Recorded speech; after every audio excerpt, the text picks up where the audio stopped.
And there he is, the maestro of the midfield, Denis Salanović, a player who brings more than just skill to the pitch. Salanović with the ball, dances past one, now two defenders. He eyes the goal, takes aim with his left, and it's a stunner into the top left corner. Unstoppable Salanović.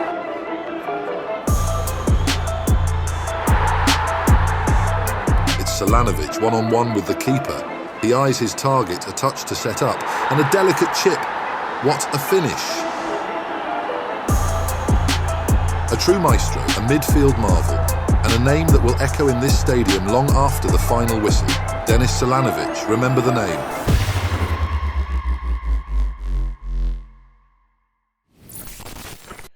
All right, Denis, welcome to the podcast, brother. Appreciate you taking the time. We've been trying to do this for a while, but we both know reality of football, reality of schedules, time differences. Takes some time, but glad to have you on and excited to hear about your story. Thanks for having me, man. For sure, bro. Yeah, so, get right into it. Just introduce yourself, your name, where you're from, your age, position, and where you're currently playing and your mindset overall right now. I'm Denis Salanović. I'm an international player for Liechtenstein, for national team of Liechtenstein. I'm 27 years old. I'm living actually right now in Liechtenstein because I'm without a club. I'm looking for a club right now. I've been in so many different countries, different places like Spain, Finland, Switzerland, like Croatia. I've seen a lot in Europe, especially. So, yeah, but right now I'm just trying to stay in shape, trying to keep my fitness level up and as high as possible to get ready when the door opens, when a new challenge is coming. Yeah, for sure, brother. Yeah, I mean, before we get into your journey, I think that's a great place to start because I think, you and me both know the toughest place to be is a free agent, especially, since you've had such a great career so far, national team player, played in some top leagues. What's your mindset, as a free agent? How do you deal with that? Because I think that's the most important way to really approach that next opportunity and next challenge. I mean, it's tough. It's tough, especially like the first 2 or 3 weeks might be maybe easy. Like you see it like maybe not a holiday, but like you have time for family and friends. You can catch up with them. But like after a while, if you're like without a club for more than 2 or 3 weeks, it gets tough. Like every day more at home is getting tougher. So like, and it's getting harder to find something, to find a club because like all these clubs, they are asking themselves like, why is this player without a club, like what's the reason for it? And yeah, and it's so hard to try and prove them wrong and like to prove them that you are actually in shape, that you are like without a club because it's unlucky. Like not all the time it's just because of a specific reason. So for some players it's actually just because they were unlucky at some point in their career, like maybe with wrong decisions, like in decision making. And yeah, that's basically my story about it. Like I had some I made some bad decisions, maybe like going to places I shouldn't have gone. Like maybe Croatia was a place where yeah, it was very tough to deal with, like to just try to get in the first 11, making those experiences at a young age, like with all this corruption and like with all these things, not getting paid for 3 4 months and all these things. Dealing with those things was very hard, but it's not like I regret it. Like of course you can learn from all these decisions, obviously, but yeah, maybe I would have chosen different paths throughout my career. Maybe it would have been different outcome. But like I said, like I'm trying to keep my fitness level, my shape.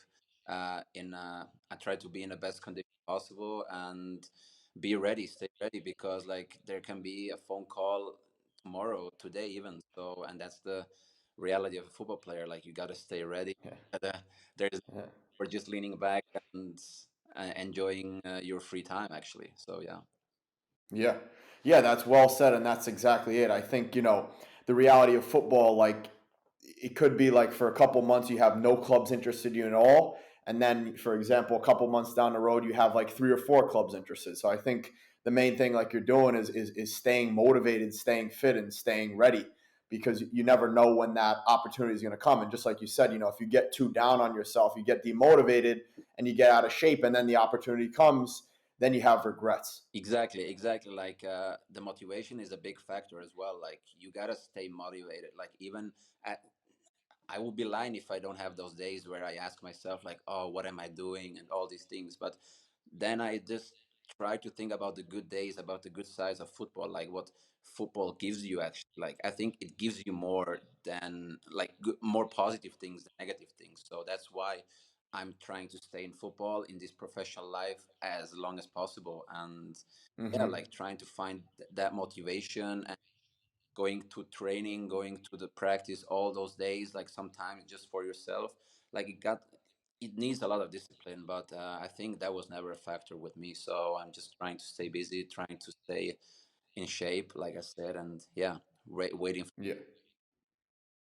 Yeah, yeah, like you said, I mean, I see, you seem like a very fit guy, very on top of your stuff and disciplined, but just like everyone, we're not robots. We have ups and downs, we have emotions. There are times we don't feel motivated, we don't feel disciplined. So, like on those days when you don't feel that discipline to put in the extra training or go do your session, what do you tell yourself? Are there any things that you do to make yourself get up off the couch and get outside and get going?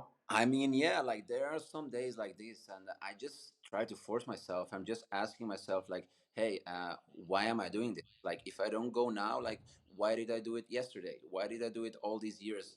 Like, I've been in this business like for 10 years almost now, like in this professional football world. So just asking myself, like, what were those 10 years for? If I'm not motivated now, like I can just stop and go to work, like be a normal person. But I don't want that. I want to be a football player. I want to have the job. Like I want to have my hobby as my job, and that's what I'm trying to tell myself. And of course, some days it's easier to go there. You feel like super motivated. You are spending extra hours in the gym, and sometimes it's just the basic workout. Try to get it done as as good as possible, and just go home, and then take care of yourself. Like but on those bad days, or like on those days I don't feel myself, I just try to think about the reason why I started, and then like Mm. it's coming. Yeah. Yeah, yeah, yeah. I love that, bro. It's all about tuning into the deep why and exactly finding the reason for what you do. So it's very well said. Yeah, man. So if you could just take us through a little bit about your journey. You're born in Liechtenstein. When did you start playing the game?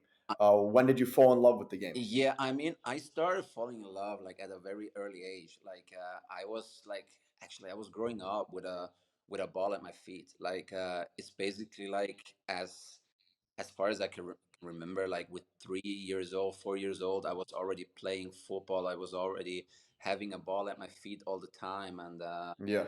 so yeah, basically I started like in a at the age of 6, 7, maybe in my local home team, like playing there just for fun. But then, like, as I got a little bit older, maybe 10, 11, my dad was actually my coach. So, Wow. yeah, and it was very hard. Like, some people Yeah.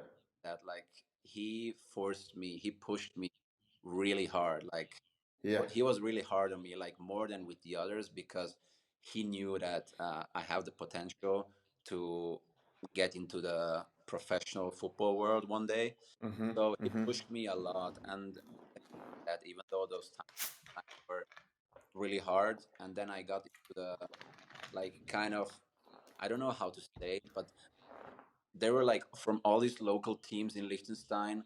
You have like the not the national team, but there's like an under 13, like under Yes. 14 for the team, for all the players from the region, where they just pick the best players from all these local teams and make a team themselves and try to compete against, I don't know, FC Zurich under 13, Mm-hmm. FC Basel under 13, like all these uh, bigger clubs in Switzerland as well.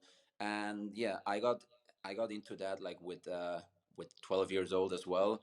Uh, Started with everyday training, like going training by bus and all these things, like can imagine. And then with 17, I got a first offer from Tottenham Hotspurs. Wow. Yeah, Wow. like they invited me for a trial, for like tryouts. and then I got injured before I had to go there. Like I got injured, like I had, I don't know, a rupture in my ankle or something like that, and or high ankle spray. I don't remember, and I couldn't go there. And then I was devastated. I was like, oh damn, like Yeah. the chance is gone. Like this Yeah. was a once in a lifetime chance. But then those guys who set up this trial to Tottenham, they called me actually and said, "Hey, look, injuries is a part of football, and we are working on you. We are working hard to get you through something." And then they came up with a backup plan, like it was Atletico Madrid, and they asked me, Yes. of course, I want to do that, like you know uh, besides school football here, like I want to do that. And then I went there Yeah. for a trial for 1 week, and basically I came back after being home for 2 days, 3 days. They called me and said, "Hey, we want this player, Wow. very interesting Wow. player for us."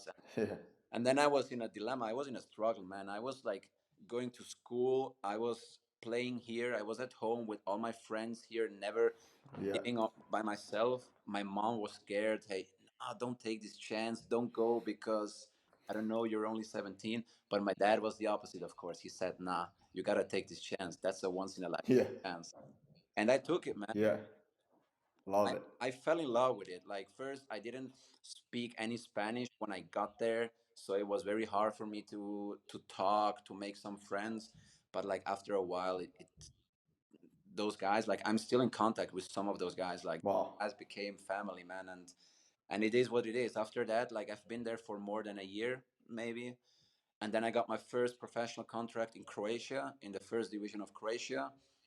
And yeah, like I said, like I didn't have the best time there in Croatia, like as a young player coming into a team, like seeing the professional world for the first time.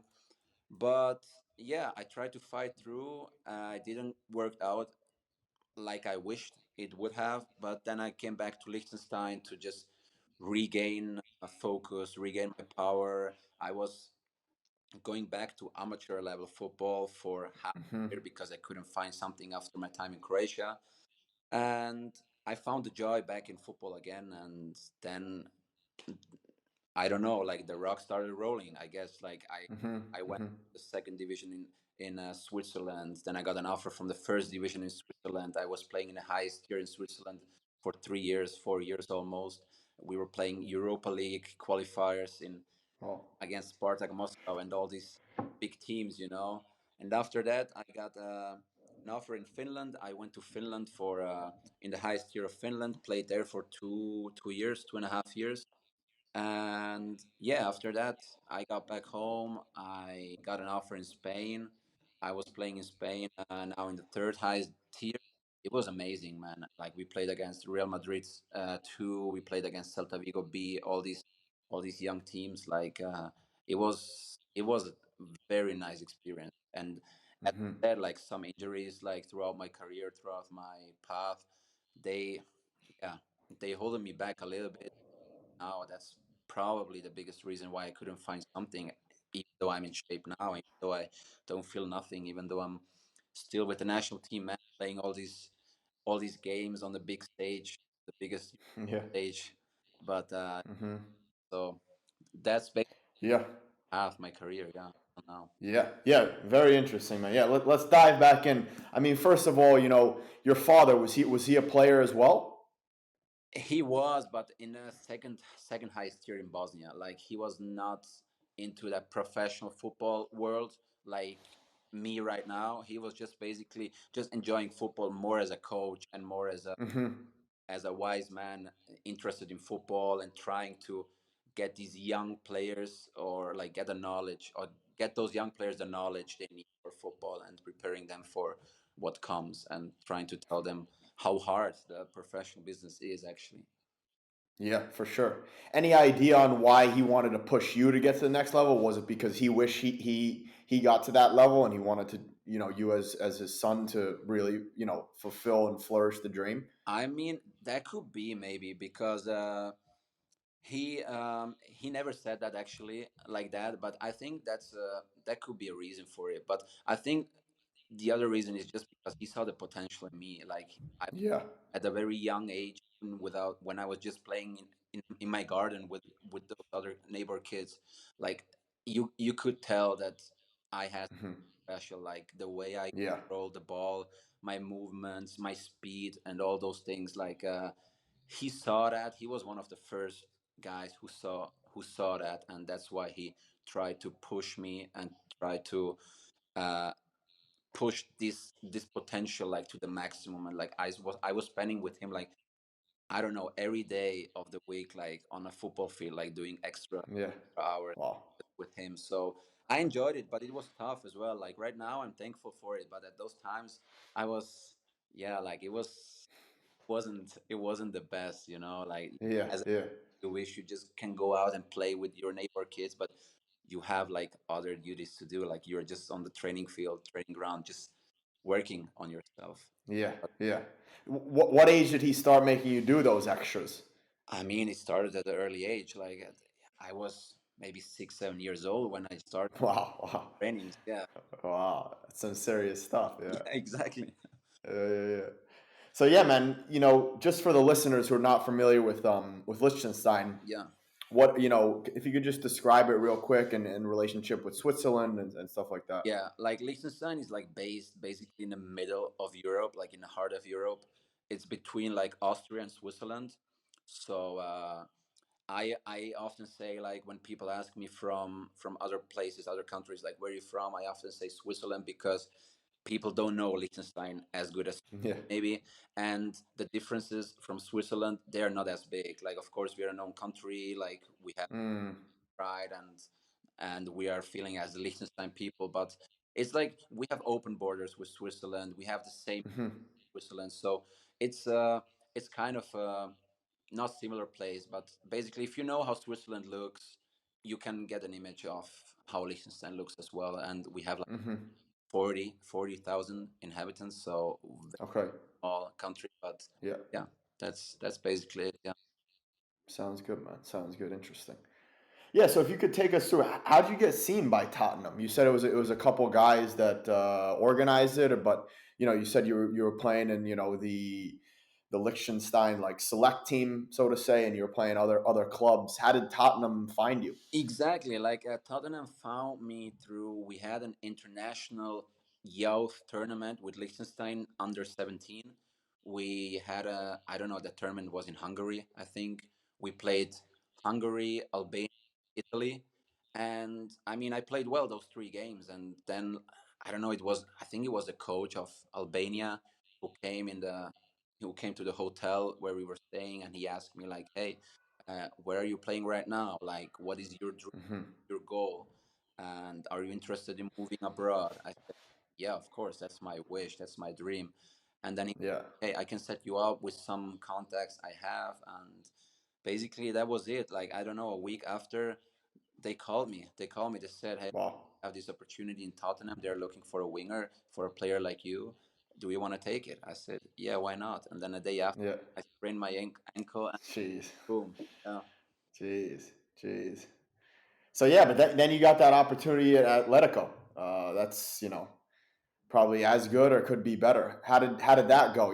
How was it walking in over there, and what was your experience? I mean, especially at a young age. Oh man, it was like the first day. It was horrible. I'll tell you honestly. Yeah. I I arrived there at the airport in Madrid. There was like no one picking me up. Like I just got the Wow. address. Like just give the taxi driver the address. He will drive you there. I I gave him the address. The taxi driver drove me there, and I arrived there. I didn't know the entrance. I didn't know anyone. I didn't have contacts there, without even knowledge of Spanish. I was just ringing the door, and some random dude like who was playing in Atletico at that time as well opened the door. Was like super confused. Like, what is this young here? And I was like, hey, look, I'm here for tryouts. Do you know where I can stay? Do you know like do you have a contact person here? And he helped me, like basically like he helped me going through these first 2 3 days, and after that it was fine. But like the first day it was horrible. I was like Yeah. staying in my bed in my room. I was like, man, do I really want to be here? Like it's so tough. I don't know anyone, don't know the Yeah. language. I'm in a country I don't know nothing about basically. But hey, sometimes you gotta fight through and do everything for your dream, and in Hmm. credit. So it was an interesting time. Yeah, 100%. I mean, and we could tune back to the first question I had, about how you find that motivation and that discipline and, doing what you've done and traveling overseas at a young age, not knowing the language, not having a family, not knowing the culture.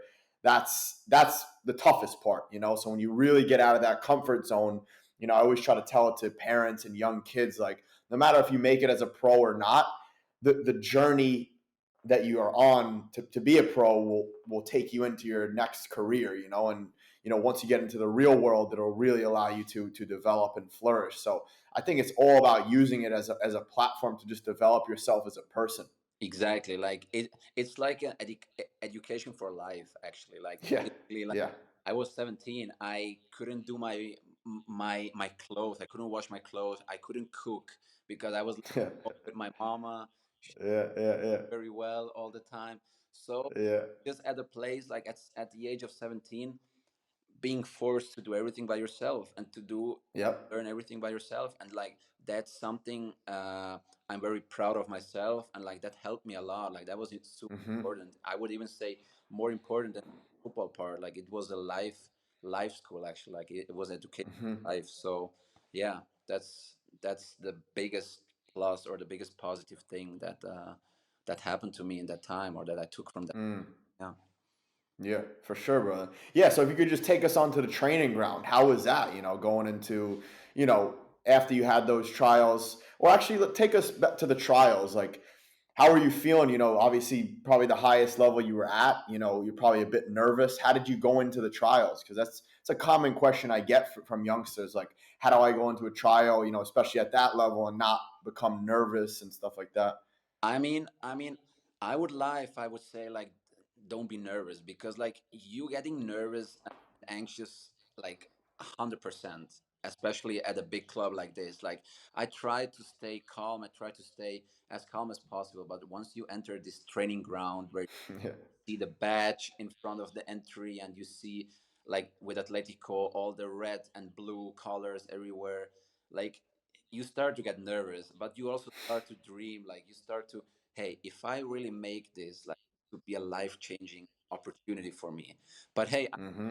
try to do my best. I knew that, like, with the mindset, I had the mindset that, hey, they invited me for a reason. I can play football. I know what I'm able to do, like what I'm capable of, and I try to put as less pressure on myself as possible. Like, of course, Mm-hmm.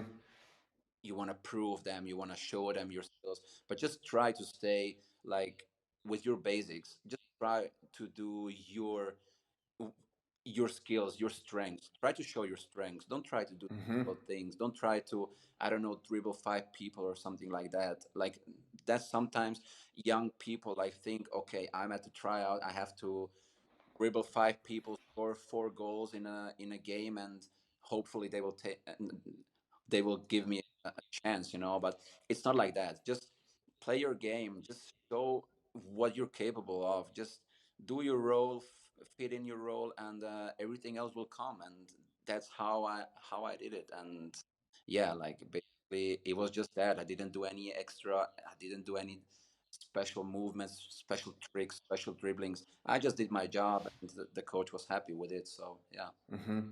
Yeah. Yeah, that's very well said. I mean, I completely agree with you. I think it's, you know, playing to your strengths, not doing things that you're not good at. So the goal is to, kind of stand out in your own sense. But I always refer back to this. It's, when you're on a trial, the goal is to first fit in. Exactly. And then once you get into that team, then you can stand out and show more of your better qualities. Exactly. But like you said, I think it's like in the beginning, you don't have to like overshow your flair and stuff like that. And I think it eventually comes out. And just be aware of it, that like if you enter a big club like that, even playing for under 19s trials, or like second team, like just be aware of the fact that there will be other players, maybe with the same skill set as you, maybe even better than you at this age or at this point of your career. So just Yeah. try to stay calm. Like maybe if you get invited for a trial, you probably be the best player of your team right now. So Hmm. don't forget the fact that if you enter a big club, there will be other players maybe who are like as good as you. So Yeah. scared or don't get too afraid with it. So that's why I'm always saying also stay with the basics. If you do the basics right, like there's zero possibility to fail. Like, and even if you fail, like I said, it's not a failure. It's just a education for life. Like you will get something out of from it, even if you get the contract or not. So Yeah, 100%. Very well said. So yeah, how did it go at Atletico? How long did you spend there? What was your overall experience? What were some of like your key takeaways that you got from, let's say, the mentality of the players compared to where you were at Liechtenstein, and like how they approach training, the overall professionalism? What are some things that you took from that experience into your next club in Croatia? I mean, the biggest change from like I would say European football is that they do all the training is just 100% with a football on their feet. Like they also do the running parts with a ball on the feet. They do a lot of technical training, a lot of exercises to practice, like the basics, like Hmm. not trying to do a lot of skills. Just try first touch, second touch, scoring. All these easy things, like, or you might say easy things, but just keep it very simple. And like I, Yeah. the the biggest takeaway or like the biggest memory I have from it was like when I got the chance to do the preseason. Like I did 2 weeks with the first team, like in the pre. Wow. So Wow. that was amazing. Like it was at the time, and just Antoine Griezmann came to the club when Fernando Torres Wow. back. Like it was amazing. Like, and you see, you just you get a like reality check in a sense that you see, oh, you now see actually what it takes, what it needs to be on this on the highest level. Like, and you can learn from that. And those people, like, they try to help you. Like I had talks with Fernando Torres. I had talks with Antoine Griezmann. Like I asked them, hey, how is it for you? Like, do you get nervous? And some of the players still get nervous, even at that high level. Like, Hmm. is so much higher in those first team trainings. Like, it's not even that they are like better footballers or like doing more skills than you. It's just about the intensity and the speed and the quality of the things. Like, if you can perfection the easy thing in football, you'll get far. I can tell you that. So that's why they are there, not because Hmm. they can juggle the ball for 200 times. Like it's about the basics, about perfectioning the basics, I would say. 100%. Yeah, that's so well said. What did you notice about like those guys during training? I mean, their mentality, guys like Torres, Griezmann. What was the mentality of these first team guys? I mean, I would say, especially in Atletico Madrid, there's like no star power at all. Like, there's like no one standing out, being a star or something like that. Like, that's just 22 guys running, fighting, training in the games. Like, but like they don't see a difference between practice and games. Like, they're Hmm. practicing on a same intensity as they enter a game, like in La Liga, for example. So Hmm. that was I was surprised because sometimes you get the feeling or you think that players take it more easy in training, Yeah. but in a it wasn't that. And also like with Simone as a coach, like you get scared, man, to Yeah. run after a ball. Like, yeah, he can get loud if you don't run and do the pressing and do everything correctly. So yeah, that's why I was very impressed about like Griezmann, Torres, Arda Turan, Koke, Gavi, all these players. They're Yeah. doing their job and to a perfection, like on 100% intensity. Yeah. Wow. Wow. Yeah, that's incredible, bro. What an experience, Yeah. man. And then take us to Croatia. How did that come about? Yeah, Croatia it came up with my agent at that time. Like he got that offer, and I was a little bit struggling with like decision making. Should I stay in Atletico? Because in Atletico they offered me another year, another contract. Uh, and then my agent said to me that, okay, might work with Atletico as well, but the chance or the odds to get in the first team of Atletico Madrid, they're like it's very hard. get in Mm-hmm. the first team. So he said your odds, your chances to be in a good professional club would increase if you start with a maybe smaller professional club, but to experience already that professional level, because it's a different world, like professional football than the young youth football, you know. Mm-hmm. Mm-hmm. And that was basically the main reason why I went to Croatia, just to experience the professional football for me. And I mean, it worked well the first, I would say, 1 or 2 months maybe. And after that, like, they changed the board members, they changed the coach, they changed everyone, and it was a disaster after that. Like, no Yeah. money, bringing in Wow. players.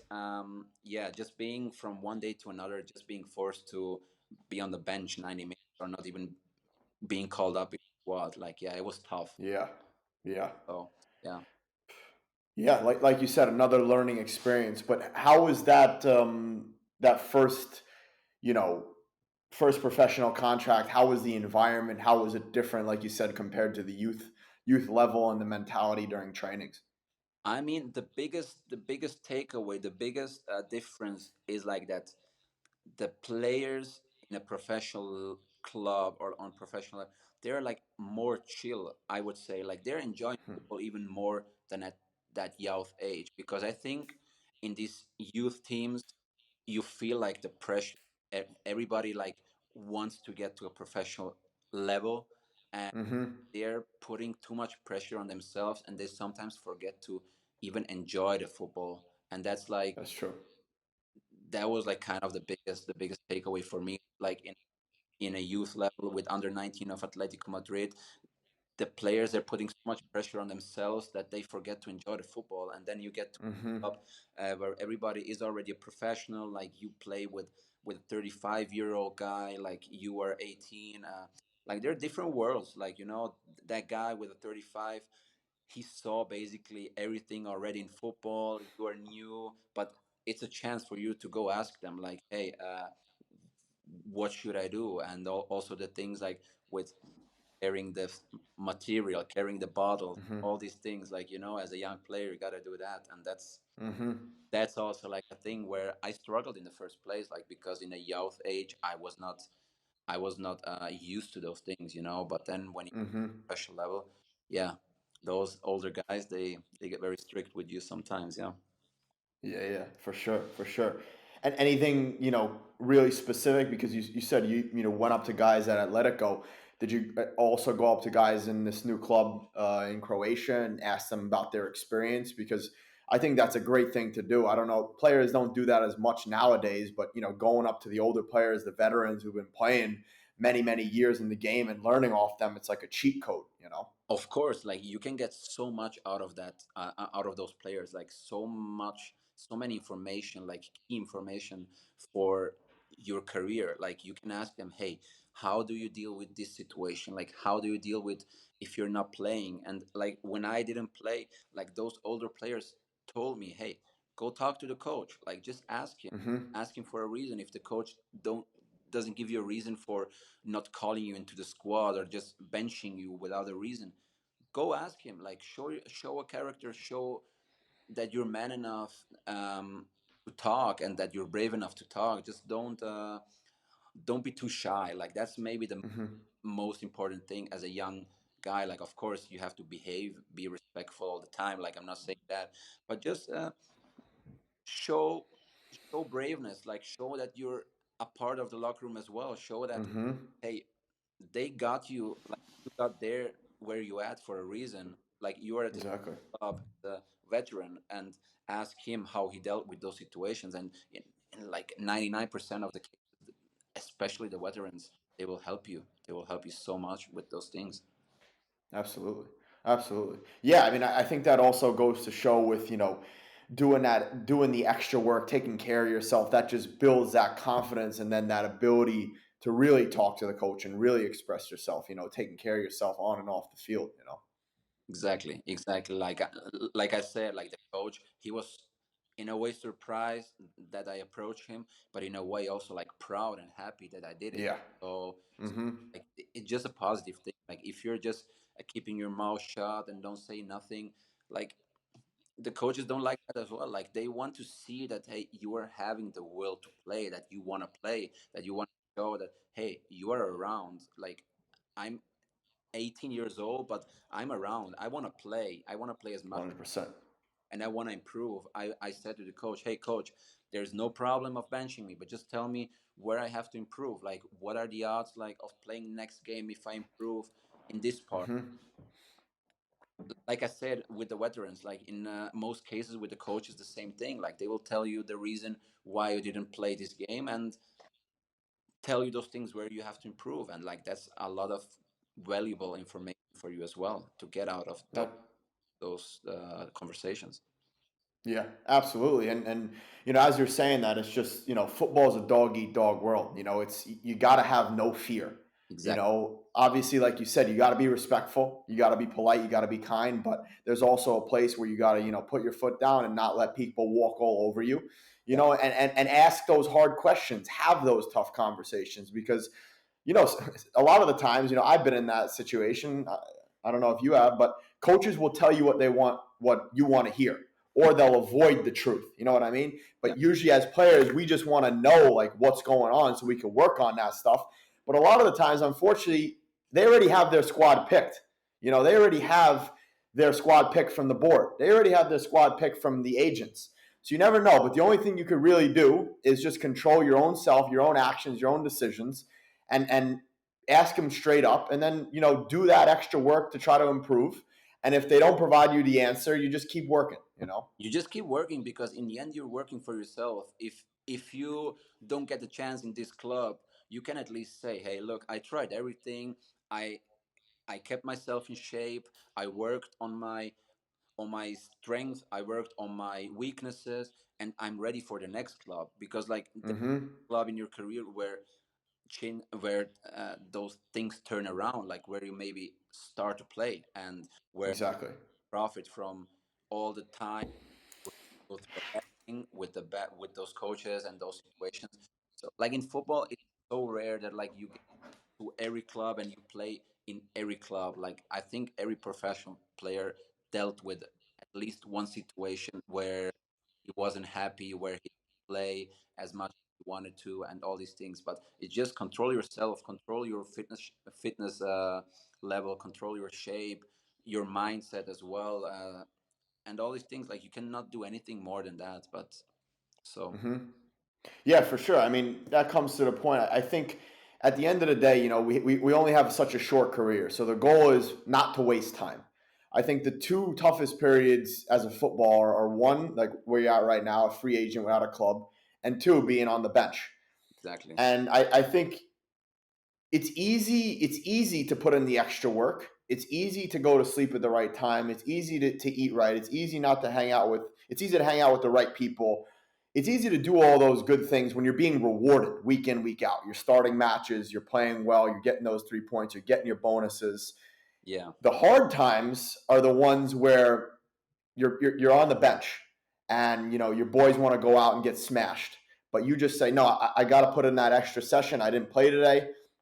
Or you want to, you're tempted to eat, worse meals, or you're, tempted not to train as much. And I think the most important time to be consistent and on your routine is during those tough periods. And Exactly. it's so much easier said than done, But what I've realized in my career, I've made the mistake, of doing the opposite. And then like I have those regrets.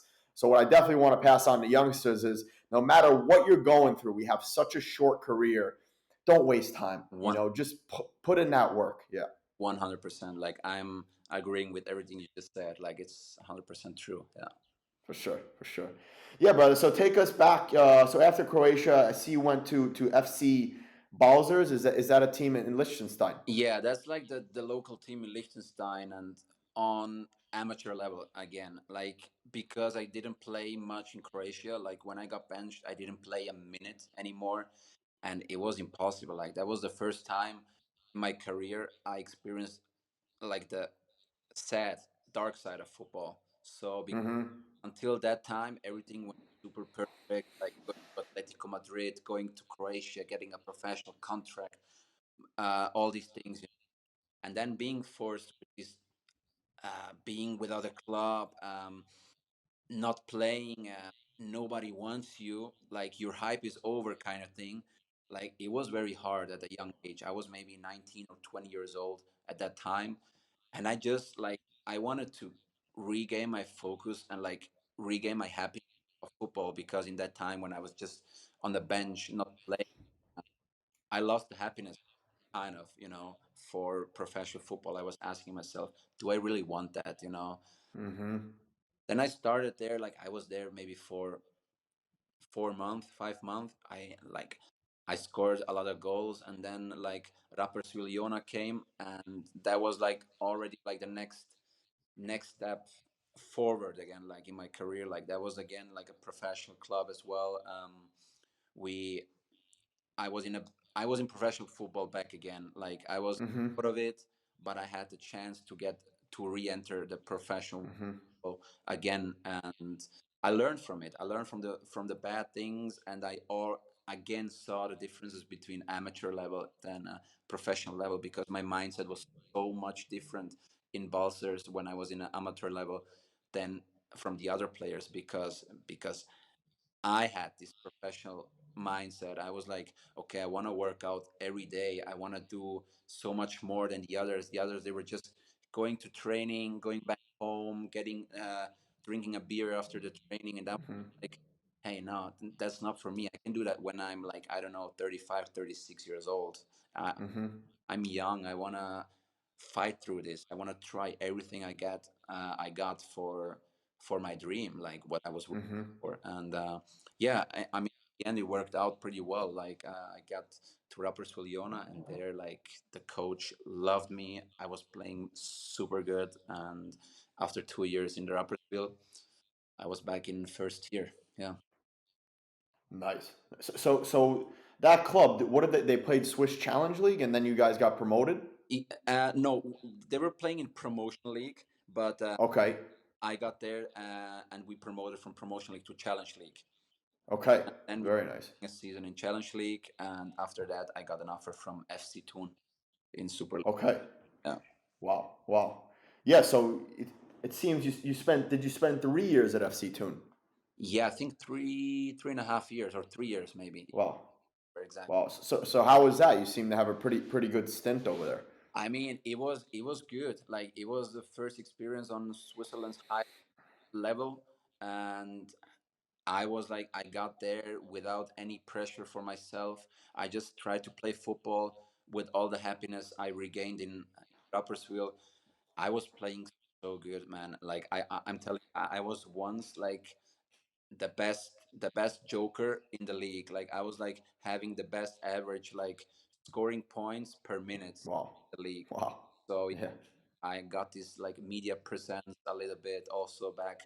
And yeah, I was, but the thing in Tune was like the coach saw me as his perfect joker, like because every time I entered the game, something happened. Like I scored or Yeah. assist, and he told me once, like, hey, for a player, you might don't want to hear this, but as a coach, it's just a treasure. Like I'm having you on the bench, and I know I can Yeah. put you in whenever I need you, and like you can turn the game around. And of course, that's not the thing you want to hear as a coach. Yeah. Get the chance to Yeah. be a starter, of course. But like, yeah, that was like kind of my love-hate relationship with this club, because I never got the real chance to be a starter. Like I was always Mm-hmm. a joker coming from the bench, doing my stuff. Like we talked, was working, doing extra shifts, all these things. I try to do the best I can in games. I did actually, but yeah. Mm. So yeah, not the reward I wanted. Let's say like that. For sure. Yeah, for sure. So how did you handle that? How did you handle that conversation? Because it's obviously tough talk, tough to hear. What was your mindset after hearing that? I mean, I got frustrated. I got super frustrated. Like that talk, and I was like, man, like I don't want to be on a bench. Like I'm a starter. So, but hey, like I tried to put my head back together, try to keep doing my thing. I knew that, like, hey, probably if things don't change like this, I'm just being on a bench. The best I can do is just to score goals, do assists, getting good statistics, getting good games in, and leave the club and get a chance maybe somewhere else. But for that, Mm-hmm. good games, and the coach is at least giving me, I don't know, 30, 40 minutes a game, and I gotta do the best out of it. So For sure. if I don't For get sure. play 90 minutes, I gotta do it in 30 minutes. And yeah, that was basically the mindset I had. Like I was like, okay, not friends with my role, but I tried to accept it and try to make the best out of it. And once I accepted it, it got easier for me also to handle, because there was days where I went to training where I was thinking like, why am I even training? Because I'm not even playing. Like I can score bangers in training, but I'm not getting the chance to play. But Mm-hmm. change my mindset a little bit, like also the happiness and the focus in training back to just thinking, hey, maybe soon might not be the right step for me now. Maybe it can be in a year or two, or maybe in another club. They will be happy to have me, and I just gotta stay ready for it. Mm-hmm. Yeah, 100%. That's very well said. It's just, yeah, making the best of your opportunity and your situation, because, I get questions a lot like, what if the coach doesn't play me in my position, or what if he only gives me these amount of minutes? But the goal is always to make the most of that opportunity, because that's all you can do. You only get that opportunity, and then, hopefully you change the coach's mind. And if not, like you said, you find another opportunity. Exactly, exactly. That's 100% like that. Yeah. So what was the difference between Croatia and Switzerland? Level wise, how they approach training. And any major differences you saw? I mean, the most or the biggest difference was like maybe the physical aspect. Like in Switzerland, they are like similar to Germany. Like they want to play high pressure football. Like they want to run a lot. They want to fight. Croatia is maybe more like maybe Italy, or like all the Balkan countries. Like they Mm-hmm. try to play football. They want to play football, but also like, I mean, I gotta be honest. Like the quality of the pitches and the stadiums like is so much higher in Switzerland. Like you play For sure. on perfect pitches almost every weekend, and that was not the fact in Croatia actually. So Mm-hmm. that was maybe also one of the biggest differences as well. Like in Switzerland, you got a feeling of being a real professional actually, because you have perfect, Yeah. have all these stadiums, you have all these fans. Croatia, like some teams, they have good stadiums, like good training grounds as well, but not all of them. Like some of them are really like poor, or like not spending too much money on it, like having old stadiums, Mm. bad Mm. bad grass and all these things. And like, yeah, that's probably the biggest difference on Yeah. the physical part. Yeah. Yeah, that's interesting, and that brings up another question, actually, especially with how well Croatia's been doing on the international stage. Do you think that not perfect environment makes players better, more hard nosed, hard working, maybe even makes their technique better? Or do you just think that's based on like Croatia as a whole, their development of players? I mean, 100% it's got to be like that, because like also you see like players from these countries, like they grow up with almost nothing. Like Exactly. uh they're on the streets playing football like from the young age. Like it's not like, sometimes the mentality is different. They just see football as their only chance to get Exactly. situation there. So, and that's maybe the biggest difference from maybe, I don't know, Switzerland or Germany, or like where, like in countries where like you have a good education and all these things, a good environment, and that's probably the biggest thing. And that's maybe the reason why in Croatia, maybe I cannot speak for all of them, but maybe the majority of it is like that. The mentality Mm-hmm. is different because they are getting forced to. That's their only chance to do. Like that's For sure. get out of it, and that's maybe the extra percent more they gotta put in than maybe other players. Mm-hmm. Yeah, makes a lot of sense. Yeah, brother. So take us along to Finland after FC Thun. You went over to AC Oulu. How was that experience? I mean, it was great. Like before, I mean, before I got there, like I had a talk with FC Thun. Like they changed a coach, and the coach wanted to change the system in his formation. He said he want to play without wingers. I'm a winger actually, and so they told me from the board that okay, your time in Thun. might have come to an end because it's gonna be difficult for you to play.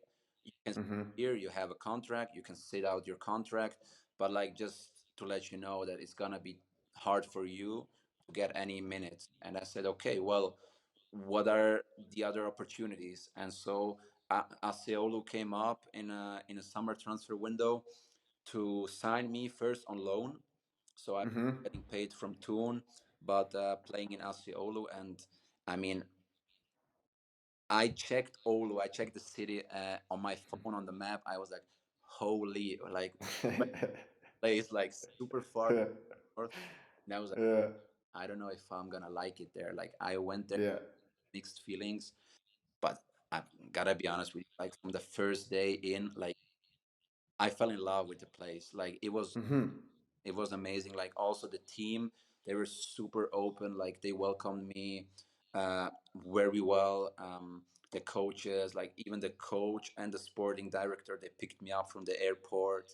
So it was Wow. really a sign of valuing in me as a player.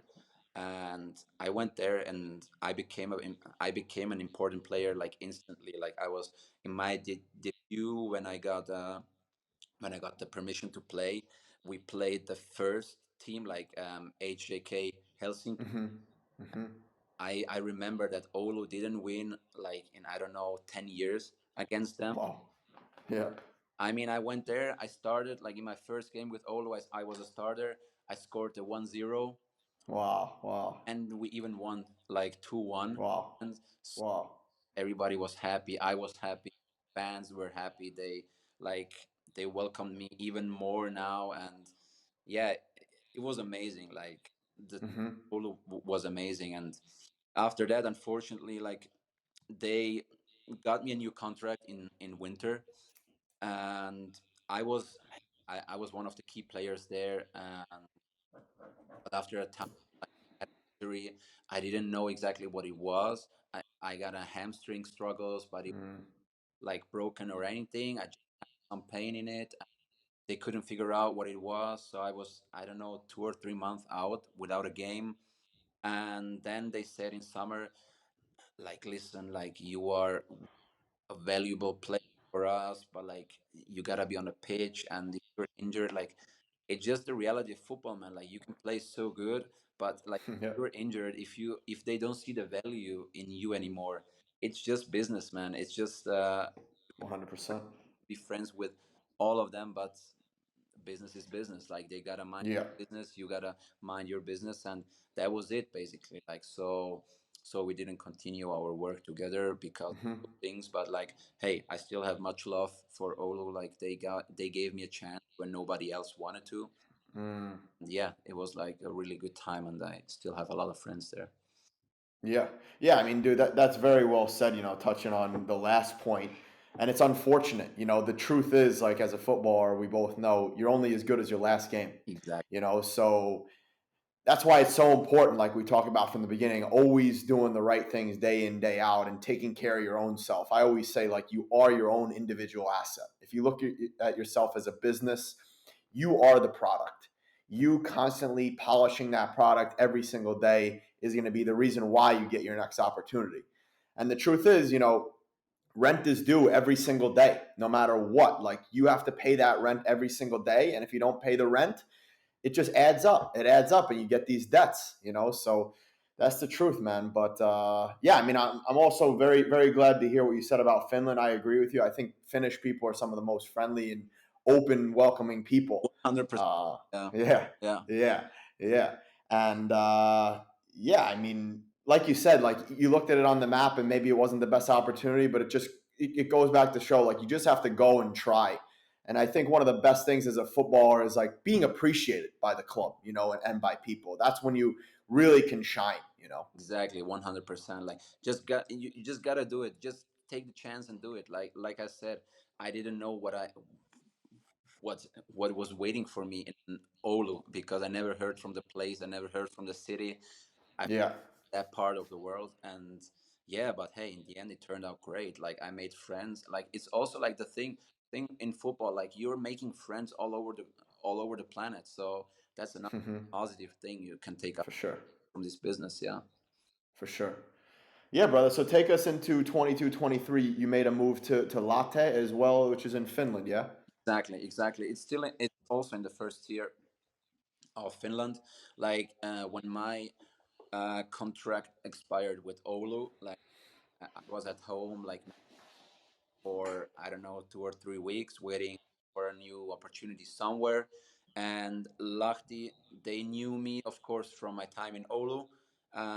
They were looking for a player like me, and they contacted me pretty fast. Like after I got out of Oulu, they contacted me pretty fast, and I was in good talks with them. I flew over to talk with them, and hey, I signed a contract. Everything was fine. Everything was super good there as well. Like I was appreciated by the players, by the fans as well.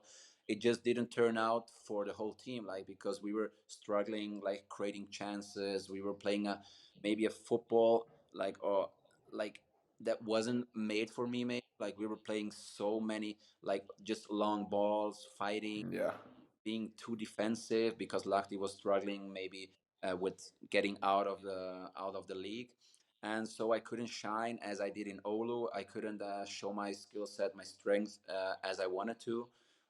Like I said, I tried to do my best, but yeah, like I played, I kept playing, I got my minutes in, but it wasn't working out Oulu. So Lahti was maybe from the football point of view, maybe not as good as in Oulu, but like I said, it was both like man, the people there, just Finnish people in general, like Yeah. they're so I love them, man. Yeah, yeah, yeah. They're amazing. Like in Lahti and in Oulu, like I got so many Yeah. still I'm in contact with them almost every day, and yeah, I definitely want to go back to Finland to visit them at least. Like I'm going to play there anymore, but like just visiting them. Like I love the country, I love the culture. Yeah. Yeah. Yeah, very into nature, open-minded people. Saunas are unbelievable. Women are nice looking, so it's not bad, you know. Yeah, yeah, yeah. So after Latte, you made a move. That's when you made your move to Spain, your most recent move. Take us through that. Yeah, like after the season ended in Lahti, I got an offer from Spain, like from a third tier club, and that happened very like spontaneous and very fast. Like there was just a guy contacting me through Instagram. I was thinking that's like kind of a spam or whatever, but Yeah. turned out to be like a serious guy, a serious agent that was looking for that club, like for players for that club, and yeah, it turned out to be great as well. Like I was there like the first day in. I made friends already. Like my neighbor in the same block in was a player as well, and he invited me like the first day in. I just arrived, didn't even unpack my bags. Like he just invited me for dinner with him and some other friends from the team. So it was a warm welcome, and there as well. Like there, I got a little bit like of an unlucky streak with injuries. Like but I couldn't play as much as I wanted to there.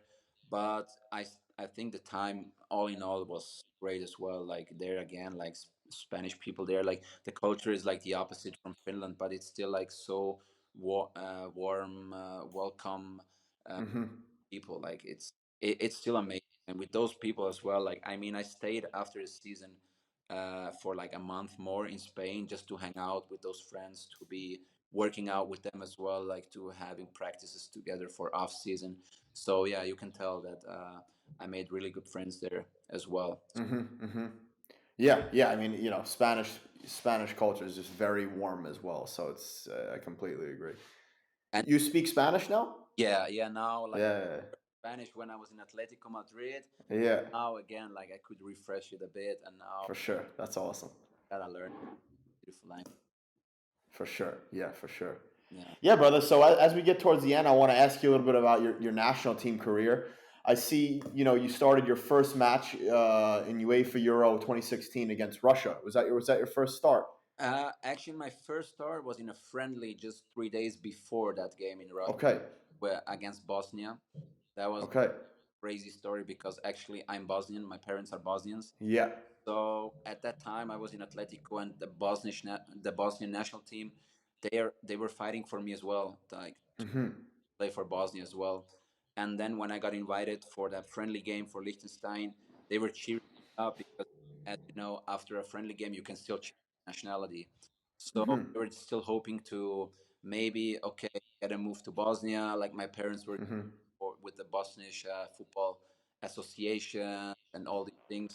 But I mean that never happened. Like Liechtenstein, after that, like 3 days after, I played my first official game with Liechtenstein, and yeah, I mean the game itself, the experience was amazing. Like in front of a full crowd in Russia, in Moscow, but Wow. also like from the Bosnian fans, Bosnian people on Facebook, on Instagram. Yeah. I got a big shitstorm as well, so Yeah.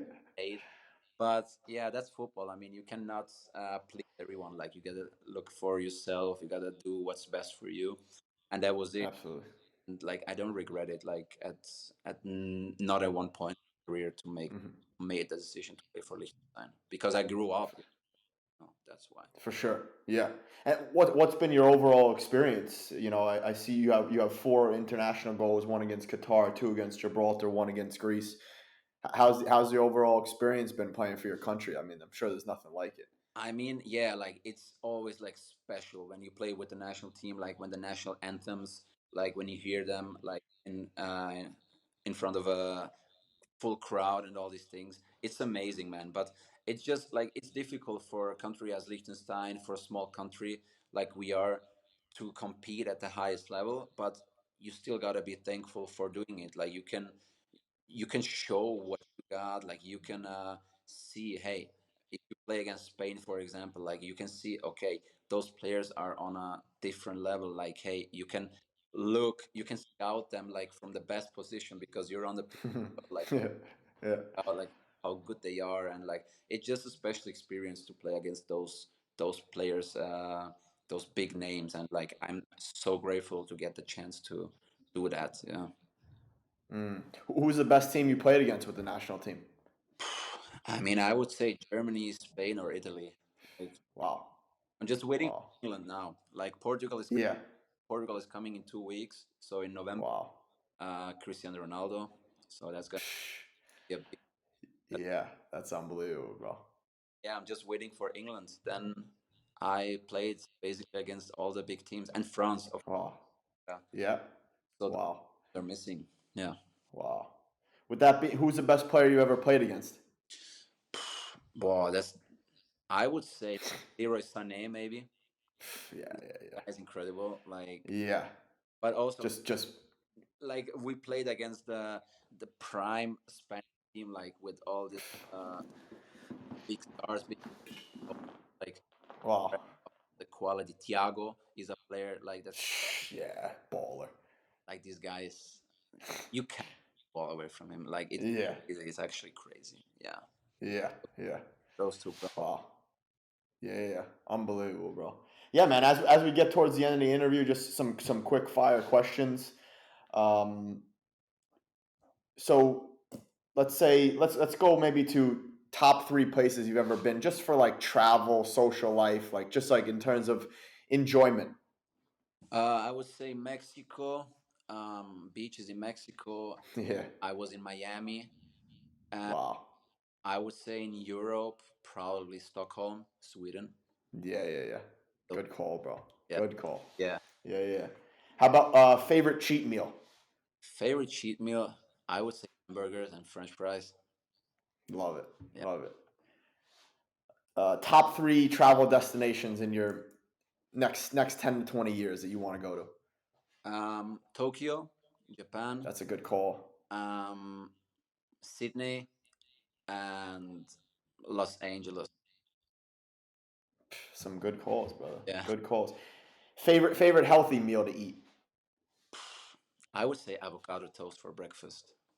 Good call, bro. Some poached eggs on there or what? No, without I don't like eggs. With I oh, you don't like eggs? no, Jeez, no, no. bro. Just toast, Missing out on the protein. just toast bread, put mashed avocado on it, like Yeah, juice, and yeah, that's for it. sure, for sure. Yeah, brother. I mean, thanks so much for the time. It was great to hear your journey, and everything you've learned. I mean, learned a lot from you. And anything you got to add? Anything you want to say to listeners? From I mean, just your whole journey and just teach youngsters. yeah, I mean, first of all, thank you for having me on the podcast. Of Like, course. I think like this hour now felt like 20 minutes talk. Like, Yeah, yeah. but like just for your listeners, like just uh, keep your focus high. Like just keep your goals present. Like just remember why you're doing why you're doing all these sacrifices. Like it's you gotta be willing to take a lot of sacrifices for getting to where you want to be. But like in the end, it's gonna pay off. Like just keep Hmm. doing it. Like bad times will come, but after rain comes sun.